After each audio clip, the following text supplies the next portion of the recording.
Salve Maria, pessoal. Tudo bom com vocês? Ops, só não tô acompanhando o pessoal que tá entrando.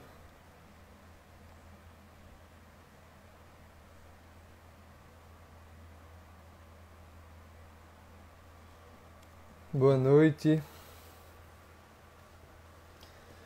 Espera a Taiguara entrar aí pra gente começar.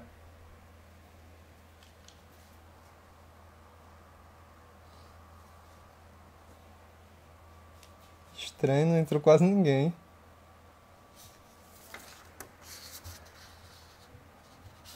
Eu acho que tá bugado pra mim, na verdade. Hello. Opa, Taiguara entrou. Chama ele aqui.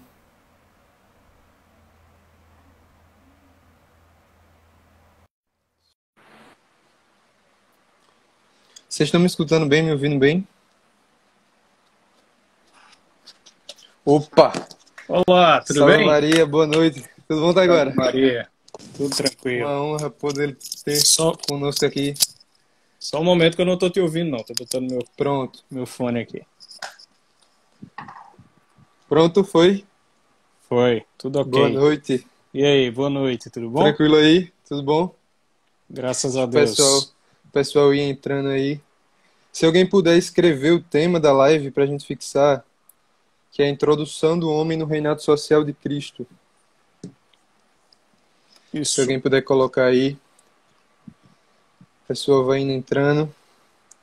Enquanto isso, se o senhor quiser ir se apresentando aí para quem não conhece, acho difícil, mas o senhor pode ir. Deixa eu ajeitar aqui. Primeiro me diga seu nome, que eu não sei seu nome. Sim, me chamo Guilherme, faço parte aqui do Caminho Guilherme. da Cruz, né? A obediência submissa a Felipe Kevin aí, sobrinho do senhor, nessa monarquia. Ah, E agora para pois as é, tá pessoas vendo? aí que estão entrando, saber quem é esse convidado aí que trouxemos para debater esse tema tão polêmico. Pessoal, boa noite aí para todos que estão nos acompanhando. Meu nome é Taiguara, né, como tá aí no perfil. Eu sou advogado e palestrante em vários temas relacionados à ciência política, à filosofia, ao direito, e especialmente esse que eu gosto de falar muito, que é a doutrina da Igreja. Então, fui convidado aí pelo Movimento Caminho da Cruz para essa nossa live aí, essa nossa live aula, palestra Isso sobre o aí. reinado social de Cristo. E vamos em frente. Estou Vamos aí em frente. para a gente começar a perscrutar esse assunto aí tão importante Isso. para Então agora tu a acha igreja, né? melhor eu desativar esses comentários? O pessoal te ver melhor? Pode, pode ser, você quem sabe. Pergunta pro Pronto. pessoal se eles quiserem, eles Pronto. quem sabem. Pessoal, vocês Eu verem vou, aqui. enquanto você desativa, eu vou só pedir licença que eu vou ligar minha luz aqui que eu esqueci. Pronto. Só um instantinho. Pronto, pronto. Fica melhor do Tranquilo. pessoal me ver.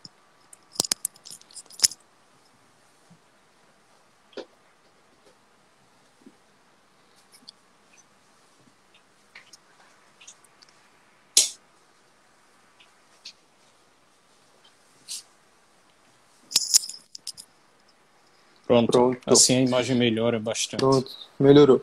Vamos rezar só uma Ave Maria, né? Para Vamos consagrar lá. essa aula. Em nome do Pai, do Filho e do Espírito Santo. Amém. Ave Maria, cheia de graça, o Senhor é convosco. Bendita sois vós entre as mulheres, e bendito é o fruto do vosso ventre, Jesus. Santa Maria, Mãe de Deus, rogai por nós, pecadores, agora e na hora de nossa morte. Amém. Santo anjo do Senhor, meu zeloso guardador, se a ti me confiou a piedade Confio a divina, piedade divina, sempre me sempre me rege, me rege, me guarde, me guarde, governe e me me ilumine. governe, me ilumine. Amém. Em nome do Pai, do Filho e do Espírito Santo. Amém.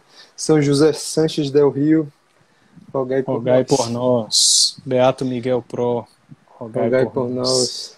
Dois Grandes santos nomes aí, né? cristeiros. Sim. Isso. E aí, o senhor tá livre aí, a gente vai conversando, vou interrompendo o senhor na medida que eu achar necessário. Eu acho que não vai não vai ser necessário, mas a gente vai tendo uma conversa aí, Ah, fica à vontade, amigável. fica à vontade. Pronto. Beleza. Então, é, esse tema do reinado social de Cristo, a gente, para abordar ele, é inevitável que nós façamos, e foi isso que eu preparei aqui para falar para vocês, é inevitável que nós façamos uma retomada da doutrina histórica dos papas da Igreja a respeito da questão social, né, e da influência do Evangelho na ordem social. Porque essa doutrina é uma doutrina que tem ganhado uma importância tremenda desde o final do século XIX, se desenvolveu ao longo de todo o século XX e permanece de importância singular nos tempos atuais.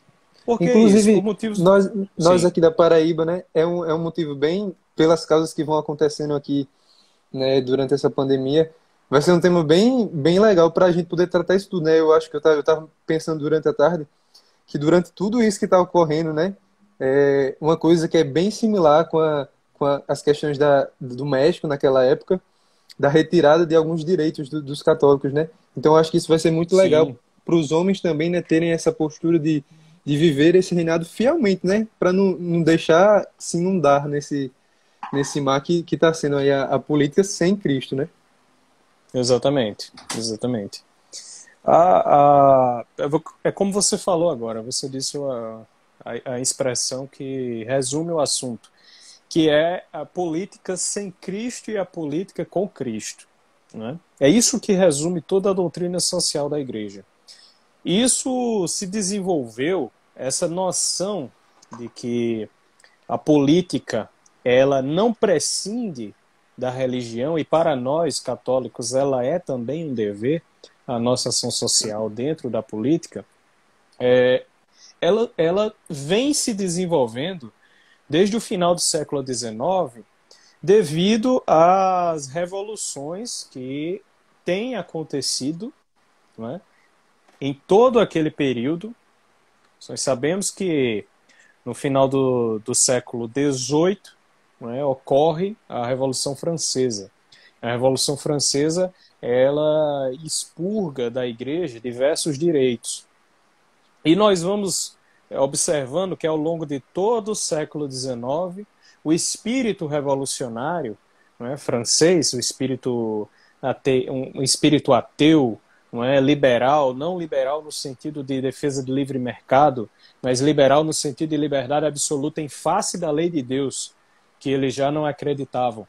Então, todo esse espírito vai penetrando nas nações ao longo do século XIX e vai gerando para a igreja cada vez mais a responsabilidade de ela se manifestar sobre isso e de os papas relembrarem a doutrina de que Cristo, nosso Senhor, ele é rei, né?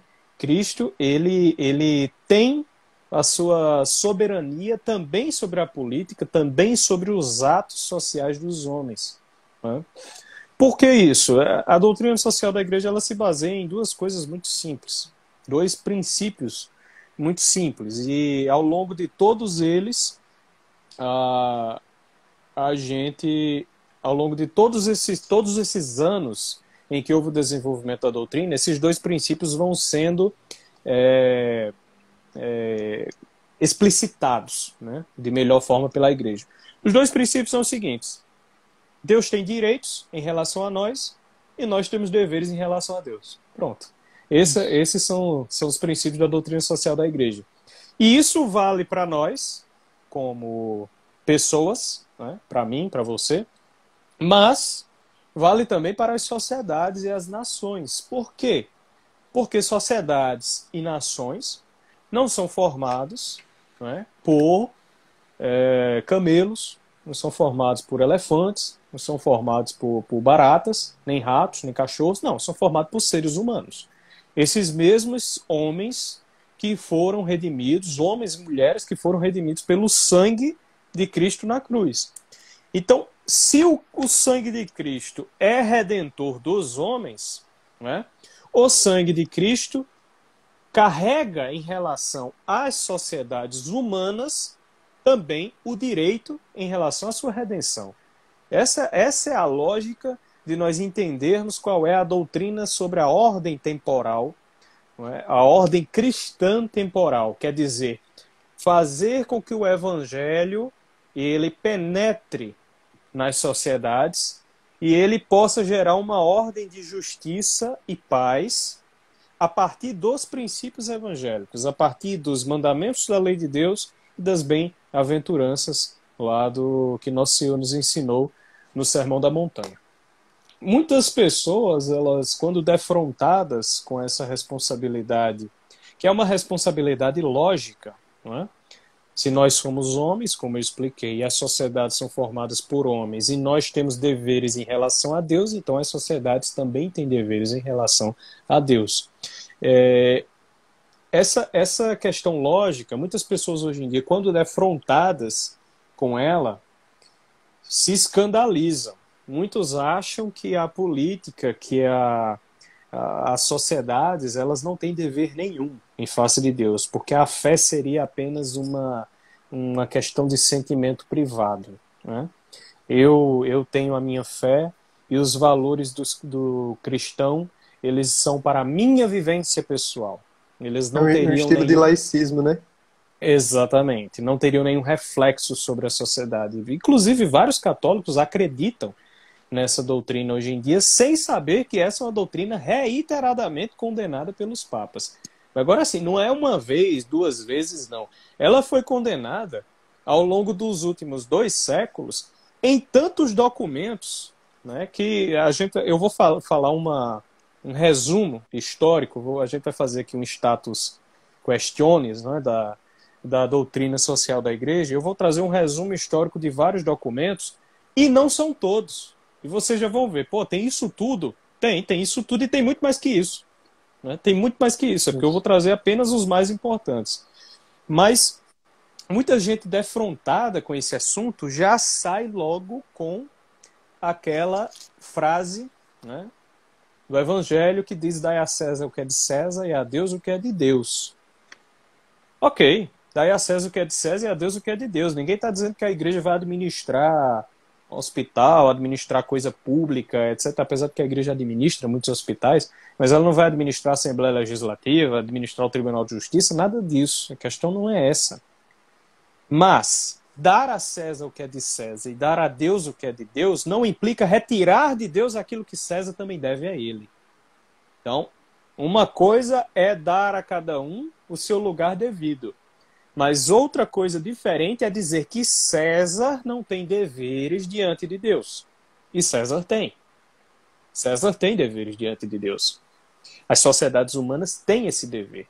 E dar a Deus o que é de Deus implica também reconhecer esse dever. Ora, Deus pede que nós o amemos acima de todas as coisas. Esse é o primeiro mandamento.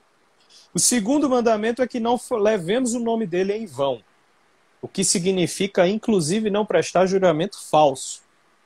O terceiro mandamento é que os domingos e dias santos sejam guardados. Todos os 3 primeiros mandamentos que se referem diretamente à majestade divina, eles implicam em questões sociais. Porque se nós amamos a Deus acima de todas as coisas, então nós não adoramos nem colocamos o dinheiro, por exemplo, como ápice das nossas vidas. É exatamente isso que Nosso Senhor diz, que não podeis servir a Deus nem a mamon, ao dinheiro. Né? Então nós amamos a Deus acima do dinheiro, inclusive.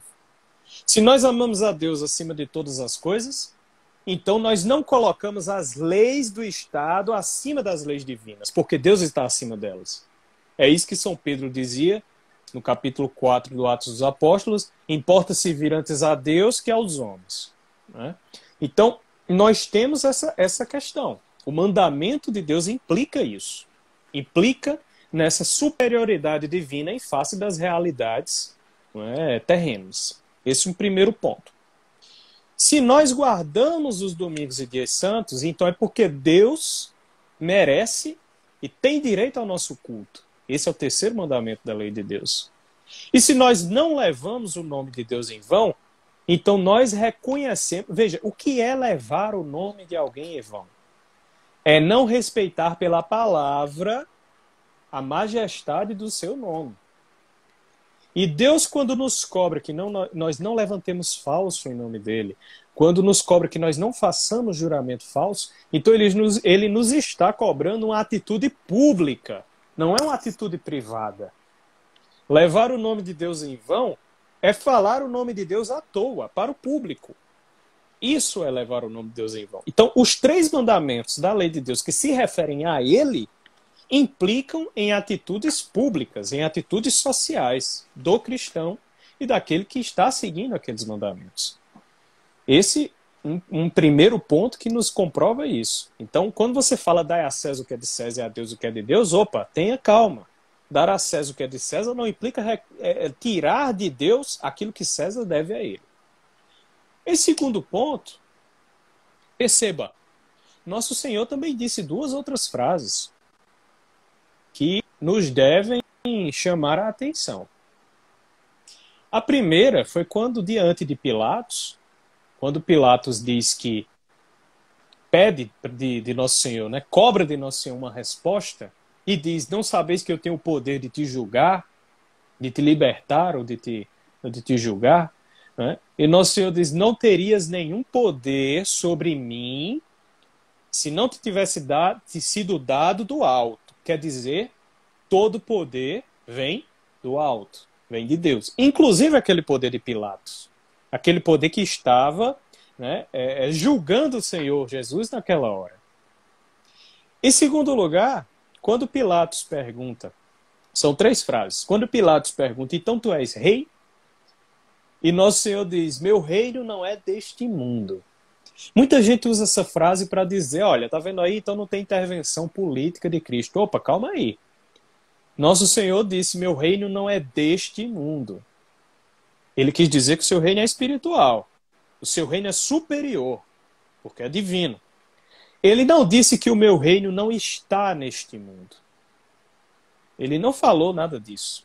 Isso é uma falsa enganação até dos judeus, né?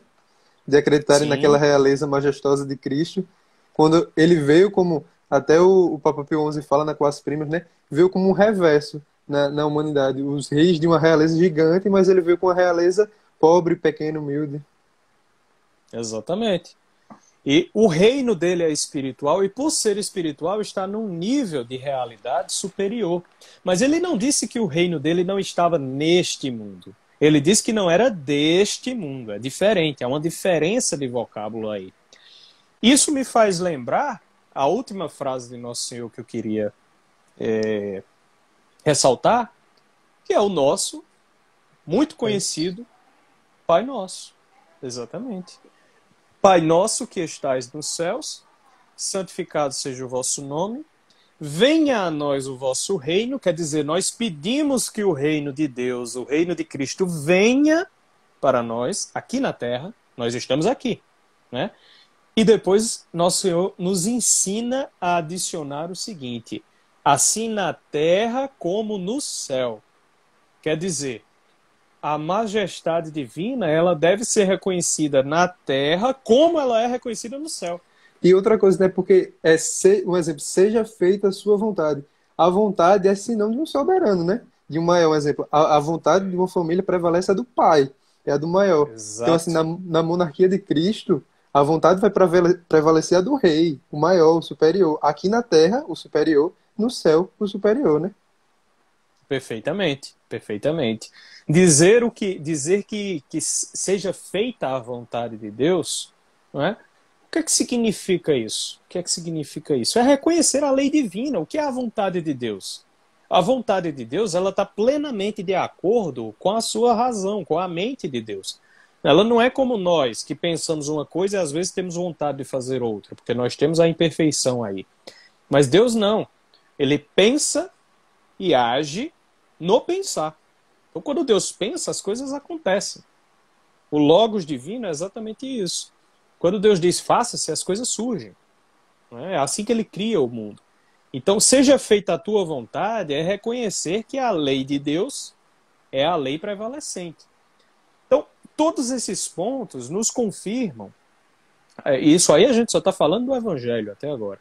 O Evangelho e o Decálogo.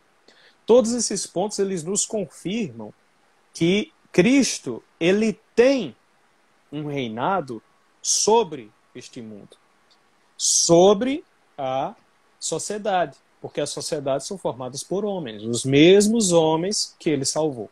Né? Isso aí foi lembrado por diversos papas, quando começou essa história de que os católicos não deviam se meter em política e de que a igreja não tinha nenhum direito público, que Deus não tinha direitos públicos. Ou, pior ainda, que a igreja deveria se submeter ao direito civil, ao direito positivado. Então Deus deveria estar ao arbítrio do direito público, né? Como se Deus fosse algo inferior ao direito, à lei humana. Isso aí é uma coisa que São Tomás de Aquino já tinha rebatido há muito tempo e que todos nós que somos cristãos temos o dever de combater essa ideia. A ideia de que Deus é inferior aos homens. Essa ideia é precisamente a ideia que levou à tentação do paraíso, ao pecado do paraíso, né? Ao pecado do Éden. O homem que se faz Deus e que subjuga Deus às suas vontades. Cria um Deus à sua medida e à sua maneira. Quem primeiro...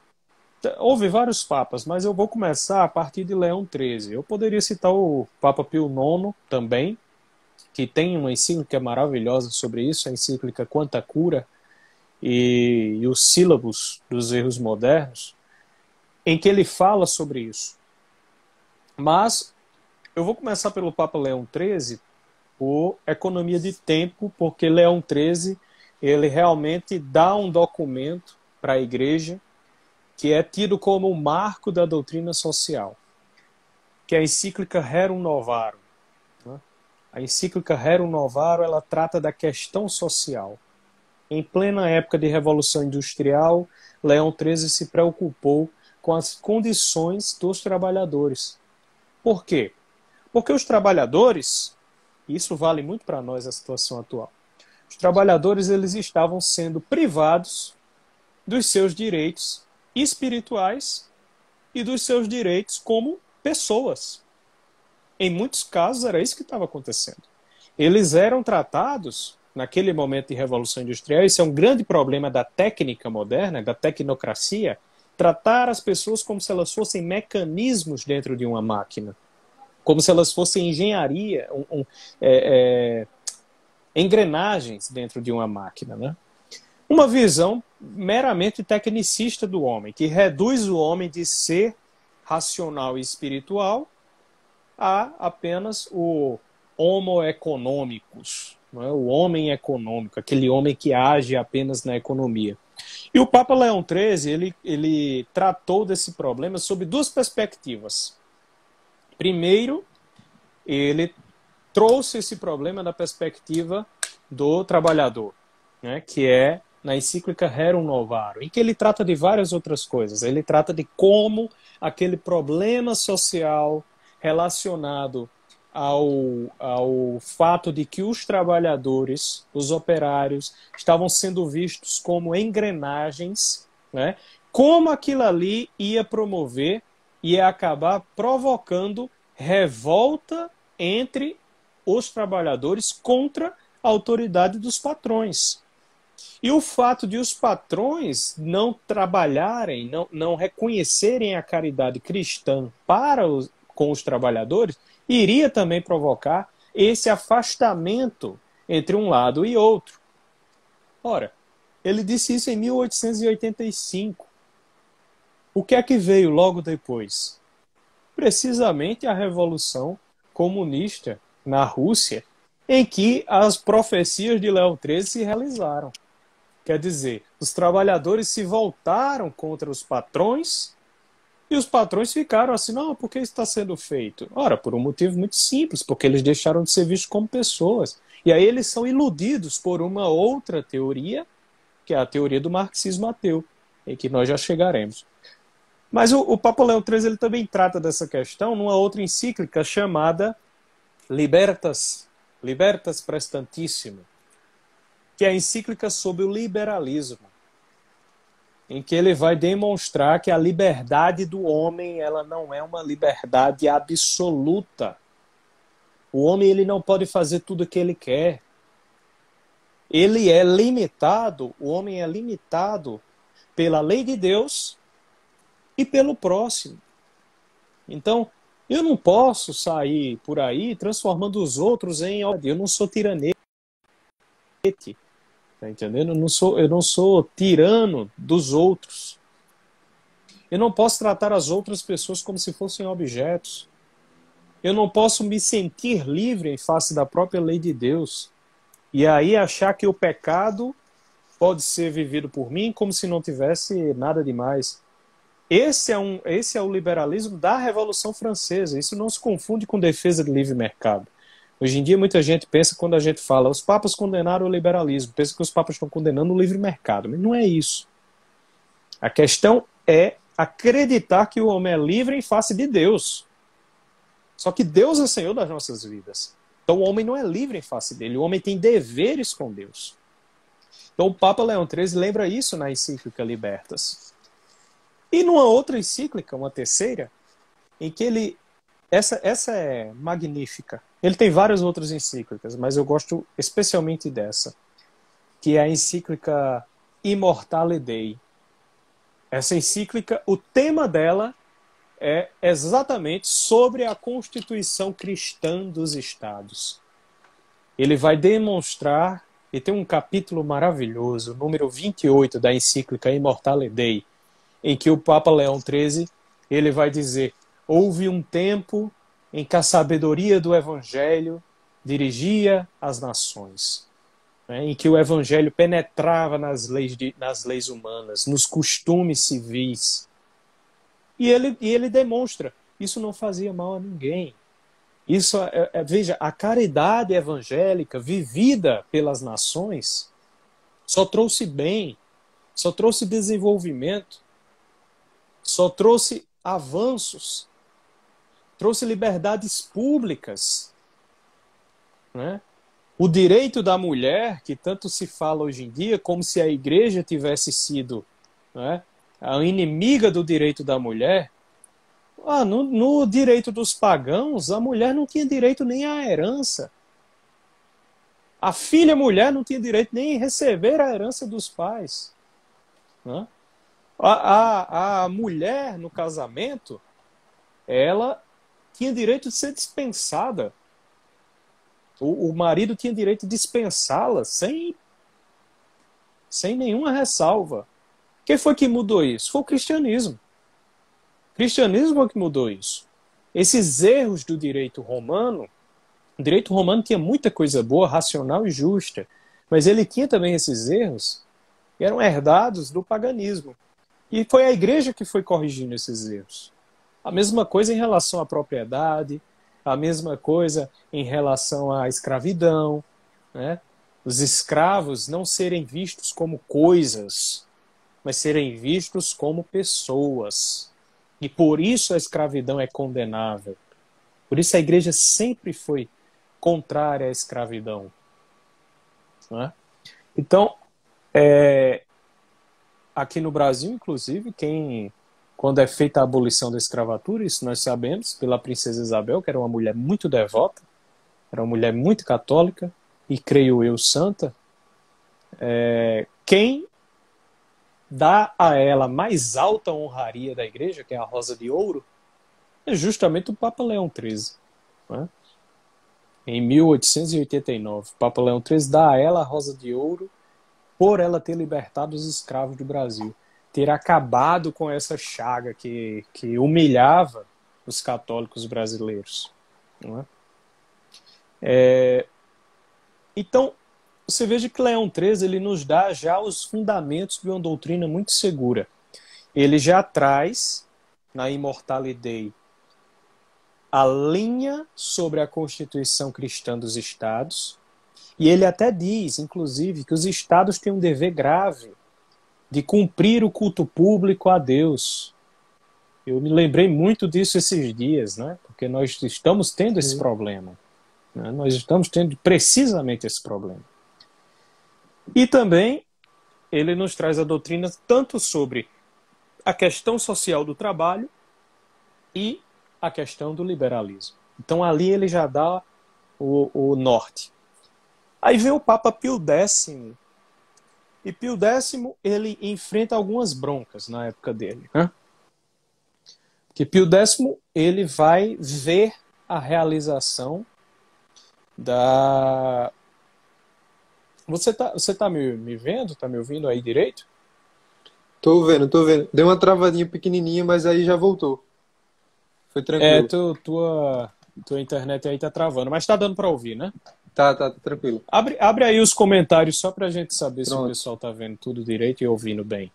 Enquanto isso, tem uma questão de Leão 13. Aí vocês vão colocando aí, pessoal, se vocês estão conseguindo Pessoal, ver. vocês estão vendo Leão 13, bem? Tá ok? né? Comentem aí, só para nós sabermos. Como é? Fala aí. Comentem aí, pessoal, pra gente ter uma noção. Tá igual agora. Deu uma travada agora pra mim. O pessoal tá dizendo que tá ok. Pronto, o pessoal tá Pronto. ouvindo. Tá Pronto. ok.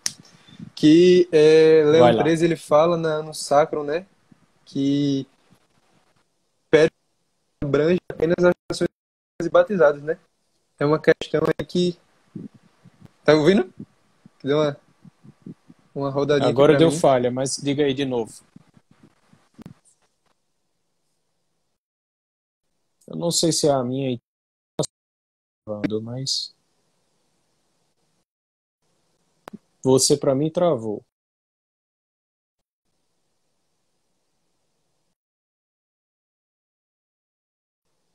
Fechar essa live e abrir. Talvez seja bom você fechar essa live e abrir outra, que eu acho que travou Voltou? de vez agora. Agora voltou. Voltou. Você acha melhor? Voltou? Eu vou deixar Não, os comentários abertos, aí o pessoal vai falando aqui pra mim o que eles voltou. acham. Pronto. Pra mim voltou também, aqui tá tranquilo. Deixa aberto os comentários, porque aí se der algum problema eles falam. Pronto. Leão 13 ele falava, né, na questão na encíclica Annus Sacrum, que a questão do catolicismo em abrangência, né, nesse reinado social, Cristo ele habita nas nações, não só aquelas que são consagradas e devotadas a ele, mas também, principalmente, deve reinar naquelas outras, né, que são esquecidas, aquelas nações que não buscam esse reinado social, essa instauração dele dentro da política, da esfera educacional, da esfera familiar, né? E ele comenta muito isso também, e eu acho muito interessante quando eu li isso, de ver que realmente o reinado social de Cristo, ele é uma coisa que ele vem sido falado há muito tempo, mas se você for parar para ver, vem também sendo muito pouco praticado, né? Na questão de Sim. teve aí uma diferença muito pouca. A gente vê aí um exemplo, uma Polônia como um exemplo fiel, né, de um catolicismo, mas também se você for ver ao redor ali, muito pouco a Polônia conseguiu abranger suas terras católicas, né? E aí no mundo Sim. que era também muito católico, muito devotado, o próprio Brasil, né, com a presença dos jesuítas, dos franciscanos aqui, acabou se perdendo, né, nesse mar enquanto católicos, ideologia e etc. Sim. Sim. O pessoal estava vendo aqui nos comentários, Guilherme, enquanto você falava, o pessoal está dizendo que é a sua que está travando.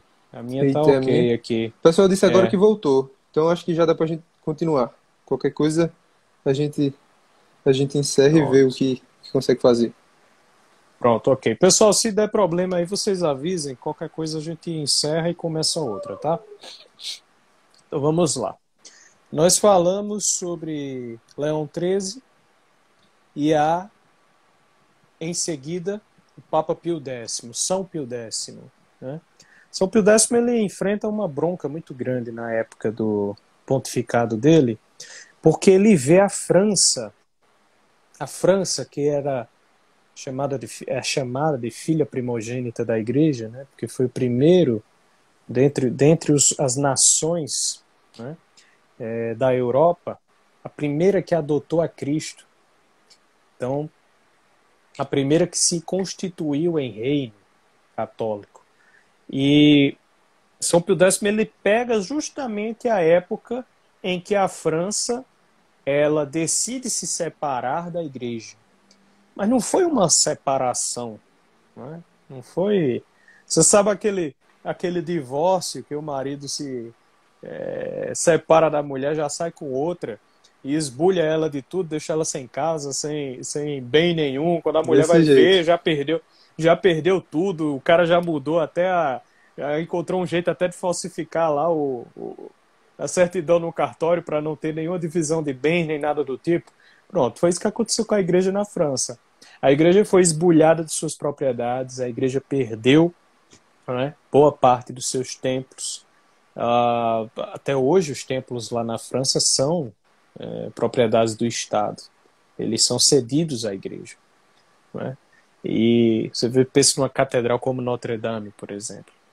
Notre Dame, muita gente pensa é da igreja. Não, Notre Dame não é da igreja. Notre Dame é do Estado francês. É por isso que quando ela foi incendiada, né, quando ela sofreu aquele incêndio e a torre caiu, havia um debate. Macron, o presidente da França, Emmanuel Macron, ele estava querendo fazer uma restauração moderna da Catedral de Notre Dame. Imagine que absurdo ia ser. Surgiram até, foi feito até um concurso de projetos, era cada coisa absurda, só faltava botar uma nave espacial em cima da Catedral de Notre Dame. E quem impediu foi o parlamento francês. O parlamento francês disse, não, tem que restaurar do jeito que era. Né? Você veja, a França, quando se separou da igreja, ela separou assim, ela separou vomitando mesmo no prato, entendeu? Ela fez uma separação violenta contra a igreja, ela não reconheceu nenhum direito da igreja, ela esbulhou os bens, esbulhou propriedades, ela não notificou a igreja antes e tem um problema. A França tinha uma concordata com a igreja.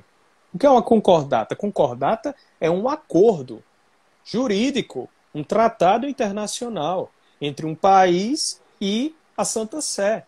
Então, a França ela estava envolvida não apenas numa questão de fé e etc., porque a fé a França já tinha perdido há muito tempo. Desde a Revolução Francesa já tinha se acabado. Né? A França estava envolvida num acordo internacional, num tratado internacional, que foi rompido sem notificação prévia à igreja. Então, São Pio X pegou essa situação do seu pontificado e ele escreveu uma encíclica que tem muito de doutrina social, chamada Encíclica Vehementer Nos, que é a encíclica sobre a situação da França. Onde ele, contudo, tratando da França, ele fala sobre diversos aspectos da doutrina social do Evangelho. Como os estados, as nações, as sociedades, elas devem a Cristo direito de sangue, porque Cristo redimiu os povos. Então, ele explica isso. E nós lembramos que São Pio X é famosíssimo, né? Ele é muito conhecido por isso, por ter sido o Papa que condenou o modernismo. Né? A heresia modernista, a última heresia condenada formalmente pela Igreja, existem várias ideias heréticas, né, que foram condenadas depois, mas o modernismo é uma heresia formalmente condenada. Então ele condenou o sistema herético do modernismo. E uma das teses do modernismo, ele fez isso na encíclica Pascendi Dominici Gredis. São Pio X, um dos elementos condenados na encíclica Pascendi é justamente a ideia dos modernistas de que a fé é apenas uma questão privada, é um sentimento religioso. Os modernistas não entendiam que a fé era uma coisa racional, ou seja, que nós podemos acreditar e justificar a nossa fé. Como diz São Pedro em sua carta, estejais sempre pronto para dar a razão da vossa fé. Então a fé é racional. A fé, ela tem um componente de inteligência. Como diz Santo Agostinho, credere est actus intellectus. Quer dizer, ter fé, crer, é um ato de inteligência. E hoje em dia, talvez isso seja cada vez mais visível, escandalosamente visível, porque as pessoas que não têm fé, nós vemos como elas são burras e tapadas. A maior parte das pessoas que não têm fé, hoje em dia, isso fica claríssimo quando nós vemos debates com esquerdistas ateus, com abortistas. Nós vemos que são pessoas completamente desprovidas de inteligência, que não têm nem a capacidade de justificar, segundo princípios lógicos, aquilo que elas acreditam. Então, crer é um ato de inteligência. Nós podemos dar a justificação da nossa fé. Se nós podemos dar a justificação da nossa fé, então a fé não é apenas um sentimento religioso. Ela pode, inclusive, ser exposta em público, como todas as filosofias, né, e todas as teses políticas também poderiam ser expostas. Então, São Pio X ele combate essa ideia. Ele diz, opa, peraí, fé não é só sentimento privado, não.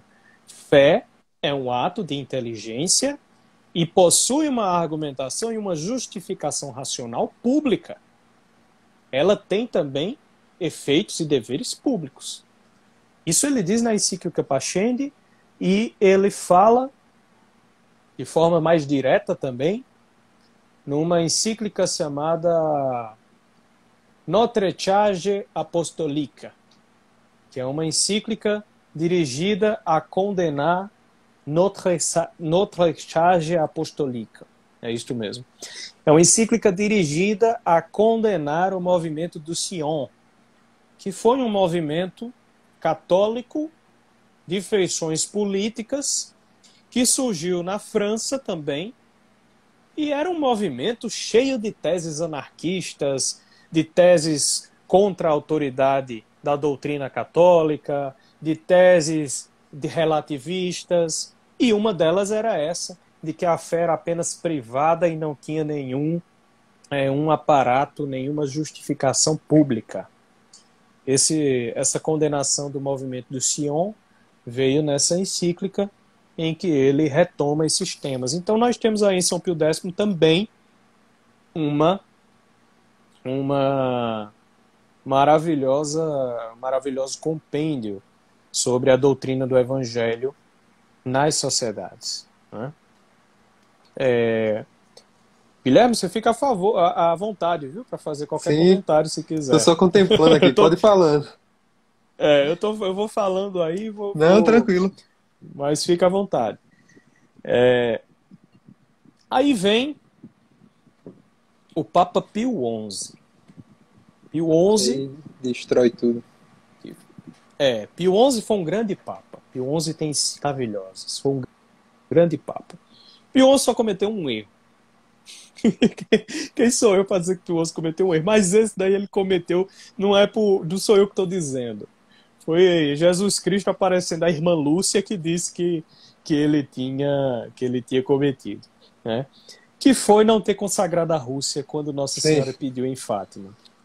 Então, Nossa Senhora pediu em Fátima a consagração da Rússia e se ele consagrasse, o Santo Padre consagrasse a Rússia ao seu Imaculado Coração, nós não teríamos tido os problemas que nós tivemos. Aquela guerra que ela revelou, a guerra que viria no reinado de Pio XI, ela menciona o reinado de Pio XI, né?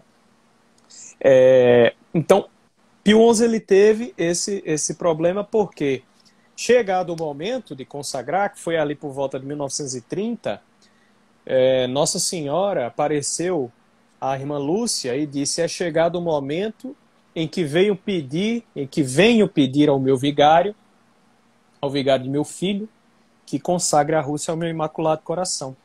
Então, ele naquele momento, essa é uma carta, isso é enviado à irmã Lúcia, e a irmã Lúcia ela diz a Pio XI, é agora que tem que ser consagrado. E Pio XI decide não consagrar. Né? Os homens da igreja naquele momento decidiram não consagrar para não provocar. Né? E então, Nosso Senhor aparece, a irmã Lúcia, e ela diz que Só um momentinho.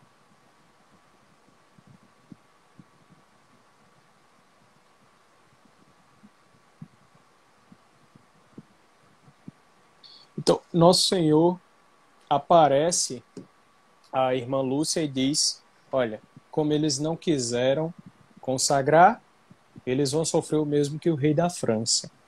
O que foi que o rei da França sofreu? Aí nós voltamos para a Revolução Francesa, porque Nosso Senhor tinha parecido a Santa Margarida Maria Alacoque e tinha dito a ela o seguinte, olha, vá no rei da França, você vá no rei da França e diga a ele que tem que consagrar a França ao meu Imaculado Coração, ao meu Sagrado Coração.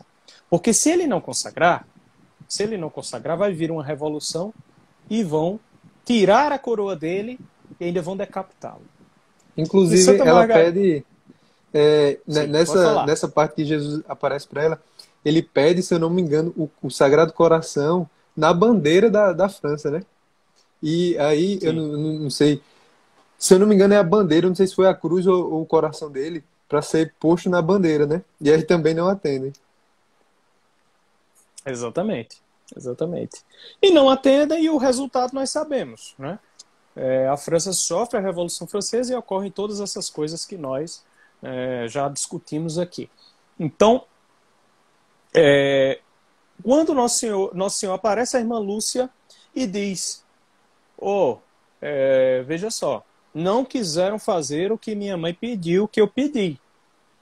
Então, vão sofrer as consequências as mesmas que o rei da França. E tudo acontece exatamente como Nossa Senhora de Fátima disse. O Papa passa a sofrer muito, a Igreja passa a sofrer muito, não é? Ocorrem as guerras, os erros da Rússia se espalham pelo mundo, então tudo ocorre exatamente da mesma forma.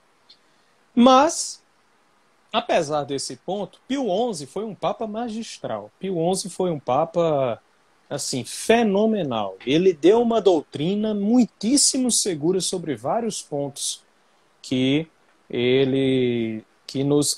hoje em dia são importantes para nós. Eu vou citar 5 documentos de Pio XI. Né? Ele é o Papa que eu vou citar mais documentos, inclusive. Porque Pio XI tem alguns documentos fundamentais. Vamos lá. Primeiro, Pio XI é o Papa que condena o nazismo. Quando o nazismo começa a surgir, né, ele condena toda a tese nazista, todas as teses nazistas, ele condena num documento chamado Mitteilungen Sorge. É uma encíclica. E essa encíclica foi escrita, inclusive, a 4 mãos entre ele e o seu secretário de Estado à época, que era Eugênio Pacelli, o próximo Papa, Pio XII. Né? E ele condena o nazismo ali. Depois o Pio XI, ele também é o Papa que condena o fascismo. Ele vai olhar para o que está acontecendo na Itália e ele escreve uma encíclica chamada Non abbiamo bisogno. Non abbiamo bisogno. Que é a encíclica que trata do fascismo, os problemas do fascismo. Nós devemos lembrar que Pio XI ele foi o Papa responsável pela concordata com Mussolini, que criou o Estado do Vaticano, pelo qual a Igreja foi reconhecida como um Estado, aquele território lá no Vaticano. Mas mesmo assim ele não deixou de condenar aquilo que ele viu de errado quando o regime fascista se revelou como aquilo que era. Então ele escreve essa encíclica, Non abbiamo bisogno, sobre o fascismo. E tem muito de doutrina social nessas duas encíclicas, né? Tanto a do nazismo quanto a do fascismo. E tem uma terceira encíclica em que ele condena o comunismo. Então ele condenou as três ideologias coletivistas do século XX. Pio XI fez uma condenação doutrinária, né? Uma condenação minuciosa. Ele condena o comunismo na encíclica Divini Redemptoris. Então, essas 3 encíclicas, elas são uma resposta católica cabal para esses 3 problemas que surgiram na mesma época. Né? Porque, de fato, o século XX, nós sabemos, foi um século muito atacado pelo demônio. Né? E ainda hoje, nós enfrentamos os problemas que vieram daquela época. Então, ele faz uma condenação desses três sistemas políticos, essas três ideologias políticas anticatólicas, e demonstra aquilo que existe de anticatólico nessas três ideologias políticas. Né? Estão falando aqui, cuidado na hora, Guilherme. 10 minutos. Se você quiser abrir... Tá, se você Pronto. quiser abrir outra live depois dessa... finaliza e abre outra. Pronto, perfeito. Daqui a 5 minutos você já pode fazer isso. A gente Pronto. já abre e vai para outra. Porque assim, eu estou em Pio XI, mas eu vou até Bento XVI, tá? Então... Se vocês não tiverem hora aí... Tá tranquilo. Enfim, então tá. Então o Pio XI ele tem essas três encíclicas, mas ele tem mais duas, muito boas também, que aí nós temos que citar, né? Uma delas é a Carta Magna, é a Constituição da doutrina social da Igreja, a Carta Magna da Igreja, que é a encíclica que você já citou aqui durante a live, a encíclica Quas Primas, né? Que é a que reconhece, a que fala da doutrina do reinado social de Jesus Cristo. Inclusive destrói aquele laicismo, né? Outra coisa que era muito, muito, muito comum naquela época, né? O homem querendo tomar aquele lugar da igreja, e aí ele destrói de uma maneira muito engraçada, porque ele mostra no aspecto espiritual, mas também tem uma parte, né, que ele fala da índole da realeza de Cristo, que ele ataca ali completamente. Cristo ele deve entrar no legislativo, no judiciário, no executivo, e aí tora as pernas de todo mundo, essa relíquia, né? Essa encíclica. Exatamente. E é interessante porque ele diz, como é que Cristo deve entrar? Como é que Cristo deve entrar? Aí é que começa uma outra parcela da doutrina, que eu até falei hoje numa live mais cedo aqui no meu Instagram, que é o trabalho nosso, dos católicos, dos leigos católicos. Aí a gente vai entrar no tema mais específico, né? Que é a ação dos católicos no mundo, e ser fermento do mundo. Sal da terra, luz do mundo. Né? Inclusive, a primeira coisa que ele fala, né? Depois da introdução, ele fala que, quando ele vai dizer sobre esse reinado de Cristo, ele fala logo no comecinho de uma exposição missionária que o homem deve ter, né? De uma exposição que Cristo... Ele reina no homem, a partir que ele fala do imaginário, da vontade, reina no coração do homem. E por isso que esse reinado que está no homem deve se expandir de uma maneira missionária. Exato. Exatamente. A questão das missões vai ganhar uma importância muito maior após isso aí. Não que ela não tivesse... A gente sabe que a igreja sempre foi missionária, sempre tratou muito das missões, mas agora ela vai ganhar um outro relevo. Qual é? A questão da recatequização de países e nações que foram um dia cristãs, mas hoje não são mais. Né? Elas foram destruídas no seu sentimento cristão, na sua força, na sua compreensão da fé cristã. Então isso aí vai ser mais tratado, especialmente após o Concílio Vaticano II, que vão começar... Pio XII já trata disso, mas aí o Vaticano II e os papas posteriores é que vão atentar para esse ponto. Atentar não, os outros já atentaram, né? Mas falar mais especificamente disso. Então nós temos a Quas Primas, a encíclica de Pio XI, que é a Carta Magna da política católica, do reinado social de Cristo. E agora sua internet ficou maravilhosa, tá dando para ver perfeitamente sua imagem. E temos a encíclica Quadragésimo Ano.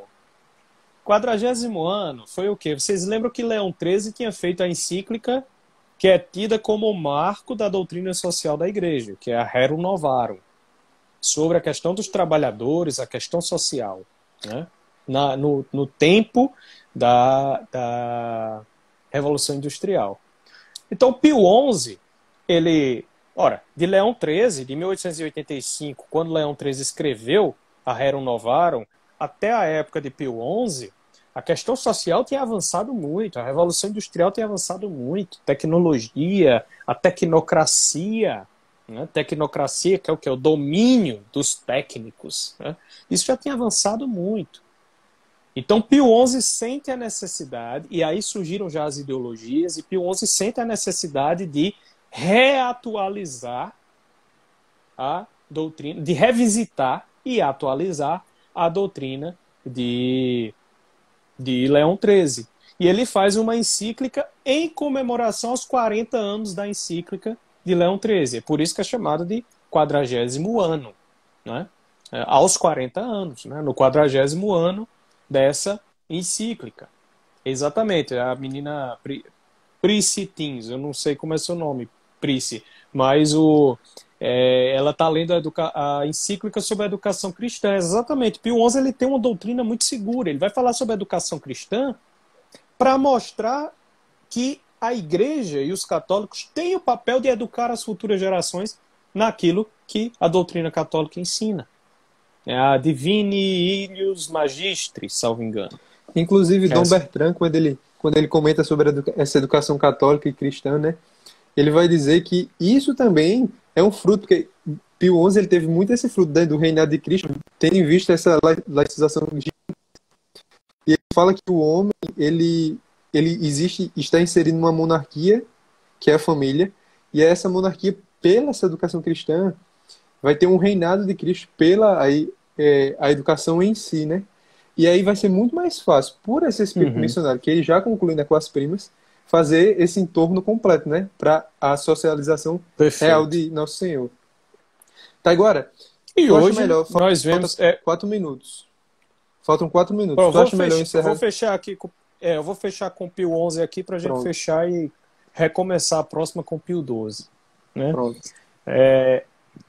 Então, Pio XI é precisamente isso aí que você está falando. E hoje nós vemos a atualidade disso.